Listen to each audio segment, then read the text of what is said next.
un rôle croissant dans le règlement des questions d'actualité sur l'agenda international. Une coopération multilatérale constructive s'élargit dans le cadre de l'Union africaine, ainsi que de nombreuses structures sous-régionales. Des processus d'intégration mutuellement avantageux progressent bien. La Russie apprécie les relations traditionnellement amicales avec ses partenaires africains, appuie constamment leurs efforts visant à régler les conflits locaux, à lutter contre le terrorisme, l'extrémisme, le trafic de drogue, les maladies épidémiques et d'autres défis à la sécurité régionale et globale. Le sommet Russie-Afrique, tenu à Sochi en 2019, a permis de tracer les nouvelles formes et de nouvelles pistes de la coopération constructive entre les États. Je suis persuadé qu'à la base des accords antérieurs, nous pourrons garantir la croissance ultérieure de l'ensemble des relations russo-africaines pour le bien de nos pays et de nos peuples. Je vous souhaite de tout mon cœur une bonne santé et des succès dans votre activité étatique et de la paix et de la prospérité aux citoyens de vos États. C'est Vladimir Poutine, président de la Fédération de Russie, publié sur la page Facebook de l'ambassade de Russie. C'est en République centrafricaine que nous avons justement pris ce discours. André Kisselfanga, est-ce pour dire tout simplement aujourd'hui que le meilleur de tous les alliés reste la Russie sur le continent africain pour botter hors l'impérialisme, le colonialisme, le terrorisme, comme le déclare Vladimir Poutine dans cette lettre? Je crois que, premièrement, c'est d'abord la poussée du nationalisme qui appelle ces gens-là de venir près de nous parce que... Du panafricanisme. Au panafricanisme et tout le reste. Et vous voyez que vous ne pouvez que vous allier à quelqu'un qui comprend. Si la personne ne comprend pas, vous ne pouvez pas. Parce qu'en réalité, c'est parce que Touadéra a compris que le mal de la Centrafrique, c'est la France, qu'il a fait appel à la Russie, et la Russie a compris que non. Voilà quelqu'un qui a compris où se trouve son mal. Donc le diagnostic a été posé. Parce que pour guérir une maladie, pour soigner, il faut d'abord poser le bon diagnostic. Et aujourd'hui, au Mali, il faut poser le bon diagnostic. Le bon diagnostic, c'est que le Mali est malade, ou bien toute la CEDEAO est malade, parce qu'en réalité, il y a un poison. Et un poison lent. Un poison qui ne fait que ronger. Qui ne fait que ronger. Qui ne fait que ronger, qu'on appelle la France. Et pour extirper ce poison, il faut trouver le meilleur chirurgien, le meilleur docteur, le meilleur qui peut soigner cette maladie. Et celui qui peut soigner cette maladie, c'est la Russie. Et si nous, les Africains, nous comprenons cela, alors nous ne pouvons que nous allier avec la Russie, parce que premièrement, nous avons pris conscience que nous avons un mal entre eux. Et c'est pour ça que moi-même, je apprécie à sa juste valeur tout à l'heure les déclarations du professeur Mbelek par rapport à tout ce qui se passe par rapport aux amitiés, soi-disant amitié. Quelqu'un ne peut pas avoir ses intérêts chez nous sans que nous lui donnons la permission. Ça veut dire que ce n'est pas un intérêt, c'est un vol ou c'est un viol. Et la France s'est toujours comportée comme un violeur, comme un voleur. Pas se comporter. La France est un voleur, la France est un violeur. Et donc, il ne peut pas avoir amitié. Même la loi, n'est-ce pas, ne nous permet pas d'avoir amitié un voleur et un violeur. Et nous avons quelqu'un aujourd'hui qui nous dit que, mais non, au lieu de vous faire violer chaque fois, massacrer chaque fois et tout, moi, je peux vous apporter des solutions assez importantes. Et la Russie se présente comme cet homme-là, comme cette personne-là qui vient défendre nos intérêts, parce que nous avons compris que nous avons un violeur, un voleur et tout le reste, un assassin et tout le reste dans nos États. Aujourd'hui, quand vous regardez la situation au Mali, parce que vous avez bien choisi votre thème, pareil contraint vers la sortie, par la poussée du nationalisme, il faut aller au-delà du nationalisme. Parce qu'aujourd'hui, nous parlons des États africains, du panafricanisme, nous parlons de quelque chose qui est au-delà des frontières fabriquées par les colons. Parce qu'en réalité, vous savez que la plupart de nos pays ont été sectionnés, ont été divisés parce qu'en réalité, le colon avait ses intérêts pour appliquer la théorie de Machiavel, diviser pour mieux régner. Donc aujourd'hui, Nous savons que le cas malien, c'est le cas camerounais. Le cas camerounais, c'est le cas ivoirien. Le cas ivoirien, c'est le cas congolais. Le cas congolais, c'est le cas centrafricain et tout le reste, ou tchadien et tout le reste. Donc, c'est les mêmes réalités. C'est la même gangrène. C'est le même phénomène. C'est le même assassin. C'est le même violeur. C'est le même criminel qui agit dans tout ce précaré-là. Donc, si nous l'avons identifié, ça veut dire que aussi nous devons aller chercher la solution où elle se trouve. Et la solution actuellement se trouve en Russie parce que les panafricanistes ont porté le combat jusqu'à ce que la Russie puisse voir et dire, ah, voilà des gens qui ont compris qu'on peut leur aider, on peut leur apporter le soutien. Parce que quand même c'était magistral, hein, quand vous avez vu l'arsenal qui est descendu à Bangui. Même l'ambassadeur français regardait les avions russes comme ça, ébahi. Il dit que, donc, c'était possible que ces petits villageois puissent avoir ce genre d'armement. Oui, c'est possible. Notre Afrique, là, c'est possible d'avoir des choses aussi importantes. De voir un chef d'État qui a longtemps voyagé en avion commercial. Qu'on lui livre quand même un avion privé. Ça, c'est incroyable. Donc, voilà la situation dans nos États et que nous avons déjà identifié. Et les traîtres sont en train d'être éliminés. Ça, c'est ce qu'il faut dire parce que quand vous voyez la situation aujourd'hui au Mali, c'est clair. On a trahi. Ils ont pris langue avec Macron, Ouattara.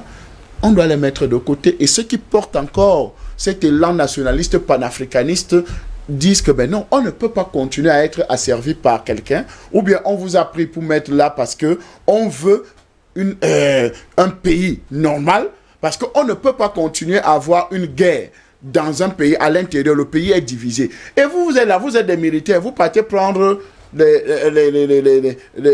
accords à Paris, vous partez prendre des engagements à Paris, alors qu'on a besoin simplement de quelqu'un qui va venir mettre fin au terrorisme, mettre fin aux rébellions, mettre fin à tous ces éléments. Et l'exemple de la RCA nous a servi d'élément. Aujourd'hui, la plupart des soldats maliens aujourd'hui sont tournés vers la Russie. Et aujourd'hui, je pense que la Russie va mettre pied véritablement au Mali. Et c'est ça qui va mettre davantage hors la France de ce territoire-là.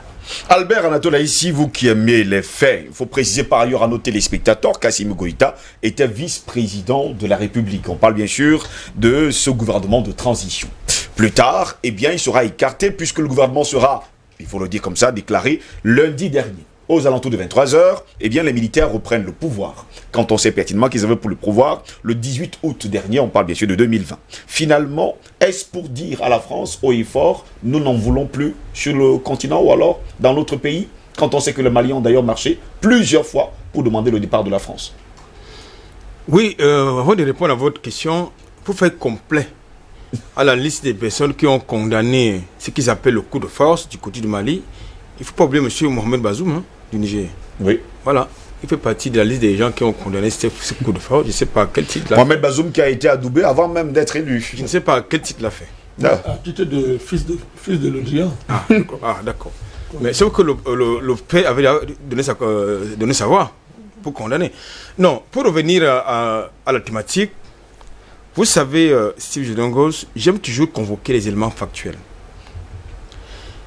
Et c'est important pour que les téléspectateurs comprennent souvent où on va. Et je vous dis les choses un peu très compliquées ce matin, comme souvent, pour rappeler que lorsque M. Macron arrive en 2017 comme président de la République française, il a pris l'engagement, n'est-ce pas, du bouffet du terrorisme du côté du Sahel. Il s'est donné un timing et un délai. Et c'était un moyen, j'avais dit les moyens de logistique et militaire. Et il s'est même projeté dans la perspective de retirer les 4500 militaires de l'opération Barkhane dans un laps de temps. Nous sommes là en 2017. Alors, l'opération, la force Barkhane est au Mali, je crois, depuis janvier 2013. Nous sommes en 2021. Et nous constatons malheureusement que la force Barkhane qui a été semble-t-il renforcée, je crois de 600 soldats, appuyés par le renseignement américain, par la force Takuba de l'Union européennes, entre autres, et les FAMA, et puis la MINUSMA, n'apportent pas de solution. Parce que nous avons sur le territoire du G5 Sahel pratiquement environ 30 000 hommes. Pour quel résultat? Pour aucun résultat. Rien. Et en plus, M. Macron a cru devoir dire, je ne sais pas pourquoi, à l'opinion publique malienne et française, qu'avec moins de 6 000 hommes sur le territoire, dans le G5, dans le Sahel, qui couvre une superficie de 5 millions de kilomètres carrés, il va régler la question djihadiste.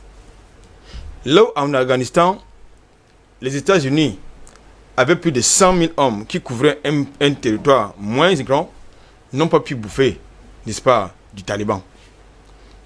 Ça, c'est le premier fait. Le premier fait qu'il faut poser sur la table, ce qui suppose donc que, au Mali, comme au G5 Sahel, comme au Sahel, autant pour moi, la France utilise ce que j'appelais la méthode Coué.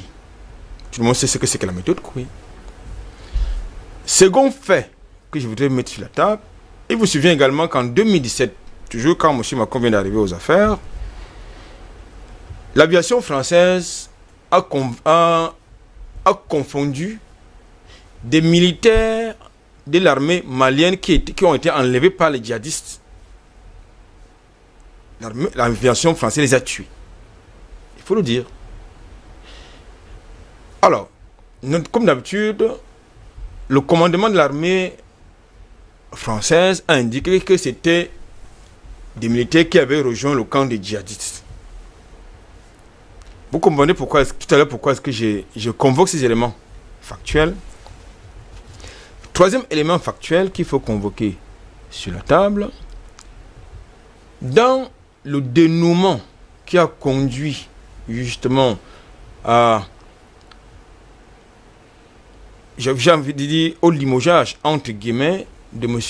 Ibrahim Boubacar Keïta, nous avons le déroulement d'un certain fait qui s'est passé un certain je crois janvier 2020 du côté de Gao, lorsque M. Macron atterrit à Gao et que M. Ibrahim Boubacar Keïta se retrouve obligé d'aller l'accueillir là-bas. 2019, voilà, merci. 2019, c'est-à-dire qu'il se trouve obligé d'aller l'accueillir là-bas sur son propre territoire.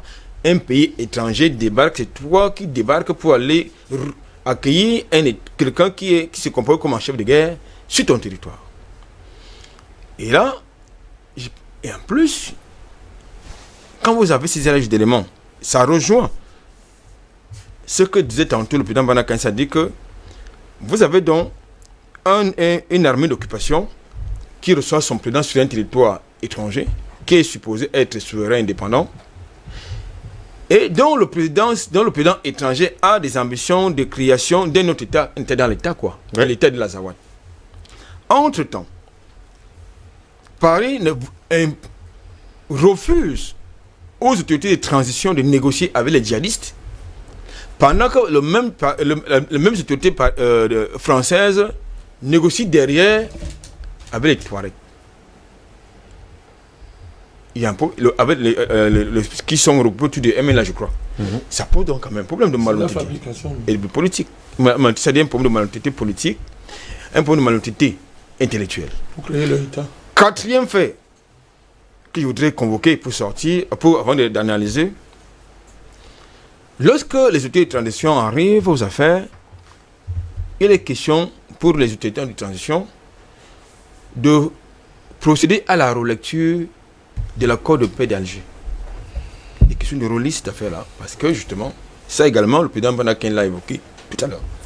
Et ça pose des problèmes, puisque pour les autorités de transition, Barkhane n'est plus une priorité, parce qu'il est question, dans tous les cas, de trouver une alternative à Barkhane, à travers la formation, non seulement de l'armée des FAMA, en plus du soutien russe.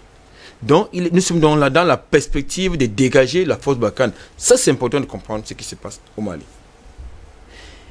Il est également question de réformer, d'engager une réforme par référendum de la constitution malienne. Ça, Paris n'est pas très content de ces projets-là qui sont portés par les autorités de transition. Quand j'ai dit donc cela, vous comprendrez donc pourquoi M. Macron et ses alliés sont très courroucés au point de dire qu'ils vont engager des sanctions ciblées contre des individus, comme on les appelle, qui animent la transition actuelle, c'est-à-dire des militaires, qui sont au pouvoir du côté de Bamako. Mais ce que Macron oublie, comme ils ont très souvent des trous de mémoire de manière volontaire, ce qui se passe au Mali, il faut le dire, ce n'est que la conséquence de la position de Paris par rapport à la question aux affaires, j'avais dit, comment je peux dire ça? Ce qui se passe au Mali n'est que la conséquence de la politique africaine de Paris. Il vous souvient qu'en son temps, Ibrahim Boubacar Keïta avait dit qu'il faut qu'on laisse le dictateur de la Libye tranquille. Parce qu'il constitue une digue. Parce que si cette digue-là cède, ce sera l'invasion djihadiste. Il n'a pas été entendu. En 2011, Paris, comme à son habitude, avec son chef de guerre, que nous connaissons, avec l'appui de l'OTAN, que vous connaissez, ils sont allés tuer le dictateur. La communauté internationale. Ils sont allés tuer le dictateur, et voilà la conséquence. Donc la digue a cédé. Nous avons donc l'invasion djihadiste sur toute la bande, n'est-ce pas, du Sahel, jusqu'au niveau de l'Afrique subsaharienne c'est-à-dire au niveau des pays des Grands là. Voilà la conséquence. Donc aujourd'hui, j'ai le sentiment que nous avons affaire, nous savons que nous sommes malhonnêtes, ils sont quelquefois amnésiques volontaires, mais nous avons davantage affaire à des mafieux qui sont octroyés des droits. Ils sont à la fois gendarmes, policiers, ils sont huissiers de justice, ils sont avocats, ils sont procureurs, ils sont juges pour nous condamner. C'est eux qui donnent les sentences. Là, ils ont justement le rôle de criminels. Ils ont la posture de criminels. Pour terminer mon propos, ce qui se passe actuellement au Mali, il faut que les Maliens qui nous suivent comprennent l'enjeu. L'enjeu n'est pas ce qu'ils croient. L'enjeu, c'est que les autorités de transition sont en train de bouter Paris hors du territoire malien. Bandao a pris langue avec Paris en violation justement de la charte de transition. Avec son premier ministre, ça il faut le dire, pour une fois de plus trahir les Maliens. Or, lorsque la preuve c'est que quand monsieur Macron fait son discours d'hier, demandant justement aux autorités de transition de rétablir des autorités qui ont été dégagées, c'est-à-dire le président et son premier ministre qui ont été dégagés, mais le vice-président avait pris ses responsabilités, c'est-à-dire c'est un militaire, c'est un soldat.